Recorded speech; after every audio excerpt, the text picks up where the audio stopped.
Hello everyone, welcome back to my channel NS world. চলে এসেছি নতুন আরও একটা ভিডিওর সাথে।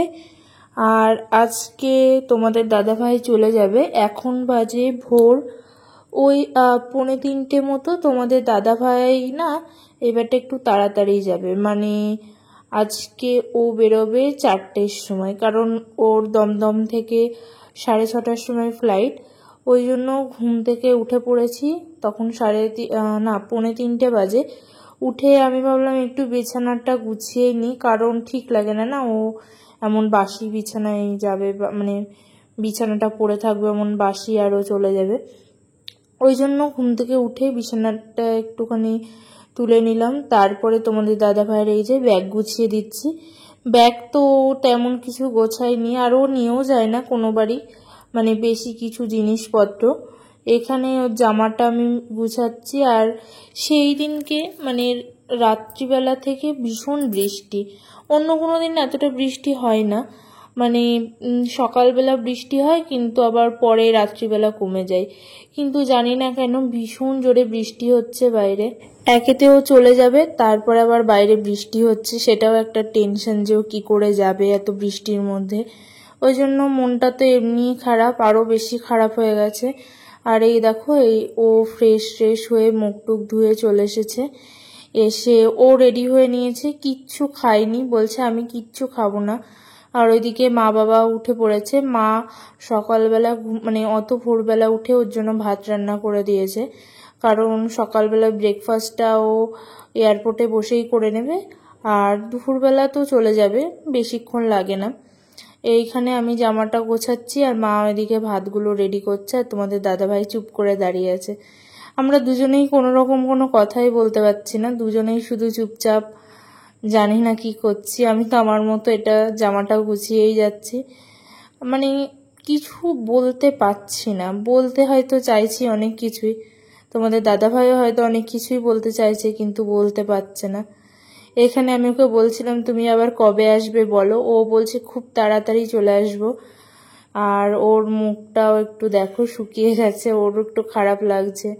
অবশ্যই বিয়ে তো হয়েছে মাত্র 29 দিন, আর এর মধ্যেই নিজের পরিবারকে ছেড়ে যাওয়ার কষ্টটা তো হবেই। এখানে আমি সব কিছু রেডি করে দিচ্ছি, আর ওকে বলছি যে এইগুলো সব আসার সময় আমি যে জামাটা প্যাক করে দিলাম, আমি ওকে বললাম যে আসার সময় তুমি এই জামাটাই পরে আসবা যখন বাড়ি আসবা। এখানে ব্যাগ প্যাক করা রেডি। আর ওকে বলছিলাম কিছু একটা খেয়ে যাও, ও বলছে না কিচ্ছু খাবো না আমি। আসলে ওর মনটা এমনিই খারাপ, তারপরে আরও ভোরবেলা ছিল, ওই জন্য আরও খেতে চাইছিল না। আর বুঝতেই তো পারো ও আসলে যাওয়ার দিন না খুব একটা কিছু খেতেও চায় না, যদি দিতে মানে ভাত নেয়ও তাহলেও একদম অল্প কটা ভাত খাবে, খেয়ে চলে যায়। এখানে সব কিছু দেখে নিচ্ছে ঠিকঠাক আছে নাকি, কার্ড টার্ড সব কিছু। আর আমি একটু ভিডিও করে নিলাম। এই যে সব ব্যাগ ট্যাগ প্যাকিং রেডি, এখনই বেরিয়ে যাবে, টোটোও চলে এসেছে। আর একটা জানো না, ও যখনই বাইরে বেরোলো তখনই আরও জোরে বৃষ্টি শুরু হলো। আর তারপরে ও একটু দুঃখ করে নিল, কি করব বলো, আমাদের লাইফটায় এটাই, যতই দুঃখ করি কিছু করার নেই। আর তারপরে ও ব্যাগ নিয়ে বেরিয়ে যাচ্ছে বাইরে, আর দরজাটা আবার ভাঁজে দিয়ে গেল, কেন কে জানে। এখানে সবাই মাটাও আছে, মা বাবা, আর দেখো টোটো করে উঠে যাচ্ছে। ও মানে উঠে একটুখানি গেছে, আর তখন এত জোরে বৃষ্টি হচ্ছিল কি বলবো।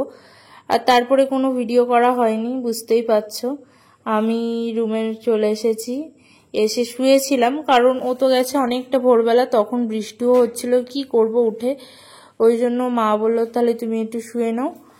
আর শুয়ে না, আমার ঘুম আসছিল না, শুয়েছিলাম। অনেকক্ষণ শুয়ে থাকার পরে ভীষণ মাথা যন্ত্রণা করছিল, যে কখন যে কান্না করতে করতে ঘুমিয়ে পড়েছে আমি বুঝতেও পারিনি। এখানে তখন মনে হয় 7:30 বাজে। ঘুম থেকে উঠে আমি এই সব রুমগুলো ঝাড় দিচ্ছি। আর ওই দেখো কোনায় সব জামা কাপড় পরে আছে। আর তোমাদের দাদা ভাই থাকলে তাই করে, মানে কখন কোথায় সব ছিটিয়ে থাকে, সেটাই হচ্ছে সব থেকে বড় কথা। আর আজকে না আমার মাও আসবে আমাকে নিতে। আমি বলেছিলাম যে ও চলে যাবে, তারপরে তো আমার বুঝতেই পারছো যে ওর সঙ্গেই এসেছি। আর আমি এতদিন থাকলাম যে 29 দিন পুরোপুরি ওর সাথে। আর এখন যেই ও নেই আমার একটু কষ্ট তো হবে থাকতে, ওই জন্য আমি বললাম যে ও না থাকলে আমি কয়েকদিন ওই বাড়ি থেকে ঘুরে আসব, তারপরে আসব, অবশ্যই আসবো না কেন। কিছুদিন একটু মানে ওই বাড়ি থেকে একটু মাইন্ডটা ফ্রেশ করে আসি, কারণ এখানে যদি থাকি এই একা আমার পুরো আমি পাগল হয়ে যাব ঘরের ভেতরে। কারণ ও ছাড়া ঘরটা সত্যি ভীষণ ফাঁকা ফাঁকা লাগে। এখানে আমি বসে পড়েছি সব জুতোগুলো পরিষ্কার করতে। ওর দেখো এত জুতো, তাও বলে জুতো নেই জুতো নেই। আমি এখানে আজকে সব কিছু ক্লিন করব বসে বসে, মানে ভেবেই নিয়েছি ঘুম থেকে উঠে যে আজকে সব কিছু পরিষ্কার করেই রাখবো। ওর এক গাদা চটিয়ে দেখো, এটা আর একটা জুতো যেটা রিসেপশনের দিন পড়েছিল। এইগুলো সব আমি এখন পরিষ্কার করে এই পাল্লাটার ভেতরে সবকিছু রেখে দেবো। এটা তো আল্লাহ, এই আল্লাহটা যেন তো বিয়ের সময় আমি নিতে চাইনি। আমার এই আল্লাহ ব্যাপারটা একদম পছন্দ না। আমার মনে হয় এই ঘরের ভেতর থাকলে ঘরটা পুরো ভর্তি হয়ে থাকে। আমার মা জোর করে বলছে তুই এটা নিতেই হবে, তুই ঘরে না রাখলে বারান্দায় রাখবি তাও ভালো, কিন্তু তুই আল্লাহ নিবি না। জামা কাপড় কোথায় রাখবি তুই? দেখো জোর করে দিয়েছে, এখন এটাই আমি জামা কাপড় গুছিয়ে গুছিয়ে রাখি। মা তো এখনো বলে যে তুই ওটা না নিলে রাখতিস কোথায় জামা কাপড়। যাই হোক, তারপরে ঘরটর সব কিছু মুছে নিলাম। মুছে এখন আমি স্নান করতে যাব, আর সেই টাইমে তোমাদের দাদাভাই ফোন করলো ভিডিও কল, যে পৌঁছে গেছে। ও তখন উঠছিল ফ্লাইটে।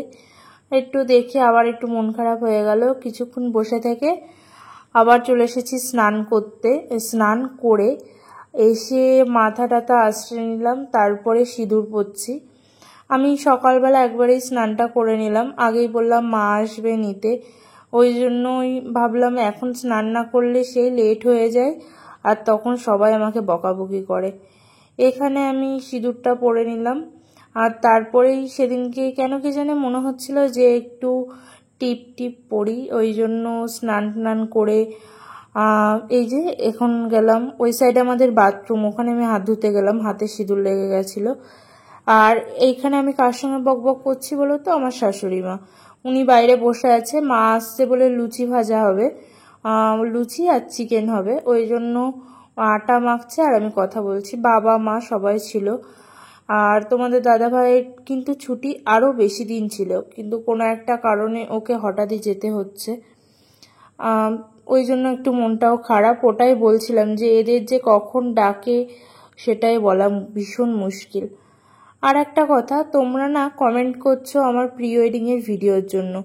অবশ্যই আমার প্রি ওয়েডিংয়ের ভিডিও আসবে, কিন্তু একটু লেট হবে, কেননা ক্যামেরাম্যান এখন আমার প্রি ওয়েডিংয়ের ভিডিওগুলো আমাকে দেয়নি, ওই জন্যই আমি ভিডিওগুলো তোমাদের সঙ্গে পোস্টও করতে পারছি না। খুব তাড়াতাড়ি দিয়ে দেবে বলেছে, আর খুব তাড়াতাড়ি আমার প্রি ওয়েডিংয়ের ভিডিওগুলো তোমাদের সঙ্গে শেয়ার করে দেবো।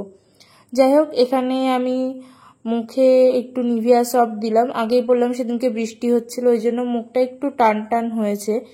আর এই দেখো, এটা হচ্ছে আমার খুব শখের একটা ড্রেসিং টেবিল।